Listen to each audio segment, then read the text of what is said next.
All right, welcome back. Got back from Mississippi yesterday and um, ended a day early. The Saturday was kind of a wash because of weather. It's a great event. It's just that time of year, man. You never know what you're going to get. Sometimes it's hot, sometimes it's cold, other times it's raining. But we did get Thursday and Friday to fly. I didn't fly as much as I wanted. Um, but I did manage to get the A7 flown with the extra bombs on it, and it's flew okay, flew fine with the bombs on it. There was really no change. I didn't really notice much. It was a little bit more draggier, but not much. It's hard to even tell that it had them on there. I was doing the same thing I did the first time I flew it at Georgia. Well, it wasn't the first time. It was the first time I flew it after the maiden in Georgia. Uh, I was coming in hot. Well, the first time I was okay. The second flight, which I got on video, was hot, and I went long.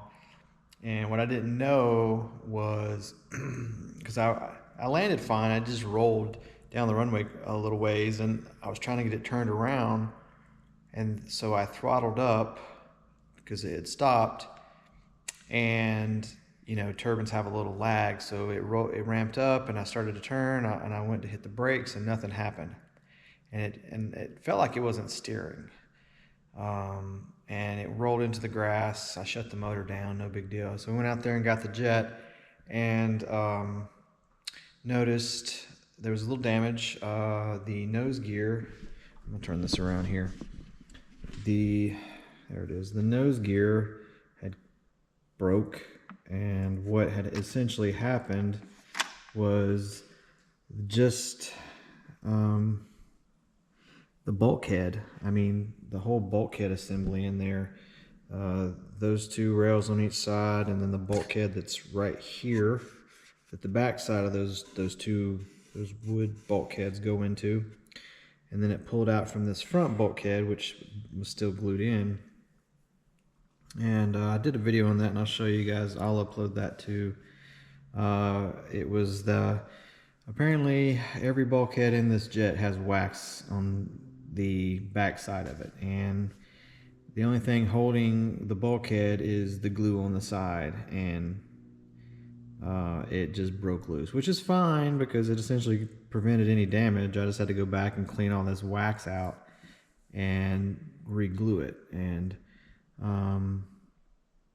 so fixed that. And then I noticed when the gear was coming up, it was hitting, and then what that ended up being was let me get this here. There's a pin here that this goes into the trunnion of the retract, and this is where the strut bolts on. It was bent.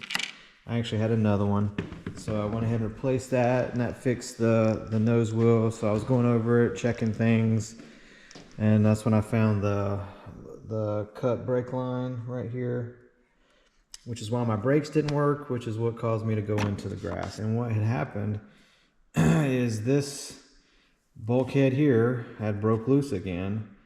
I guess I didn't get all the wax out of there, and it hit right here on this back side, and I had the wires on the back, and it cut it. And so I'm gonna I pulled the gear out and cleaning, re-gluing to fix that, and I gotta fix this, but once that's in, it'll be fine. So that's kind of the only thing I have left to do is just fix this little wire here, and then retie the strings or the wires up out of the way and everything. So, but it did fly fine with the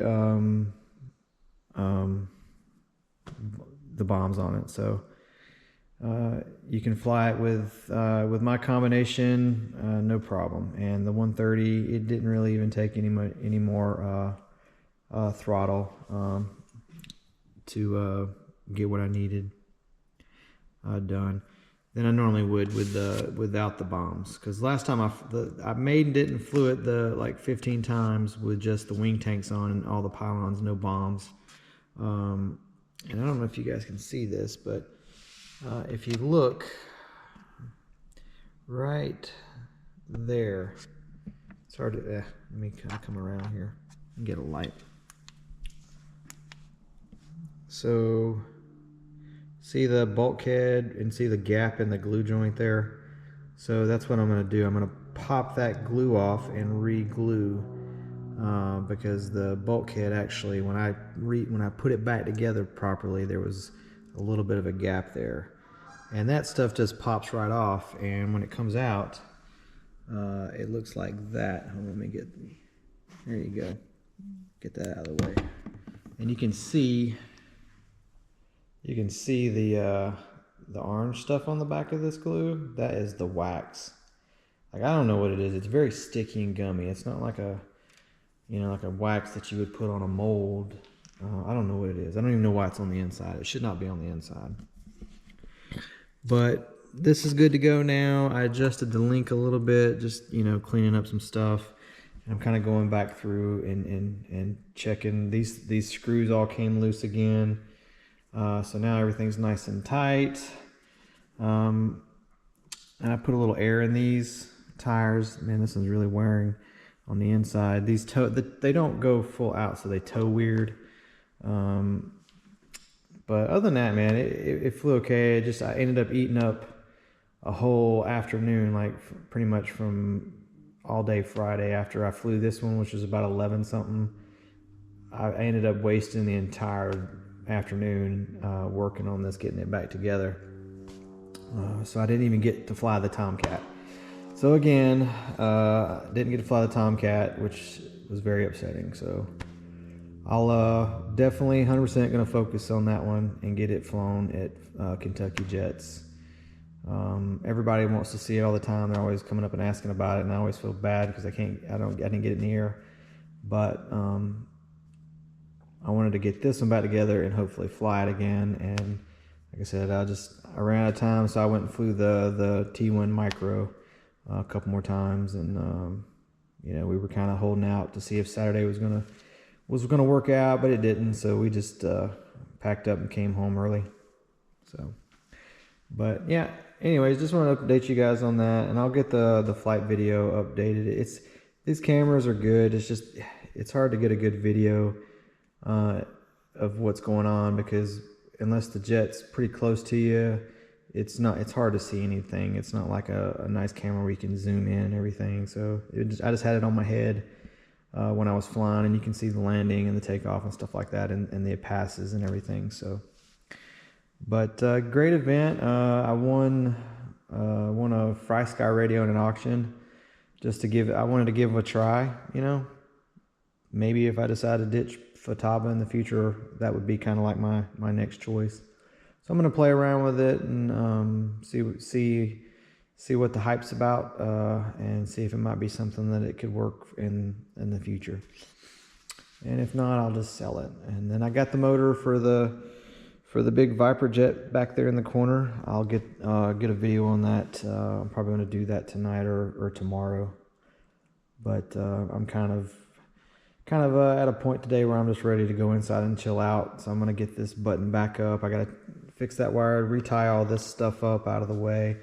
It was full of grass, but you can see the grass all over the table, man. I had to vacuum it out, and yeah, it's amazing how much gets sucked up in just a few seconds of it, being in grass. So, FOD screens, definitely worth the money. But you guys take it easy. I'm gonna button this up, and like I said, I'll get those other videos uploaded for you guys. So take it easy.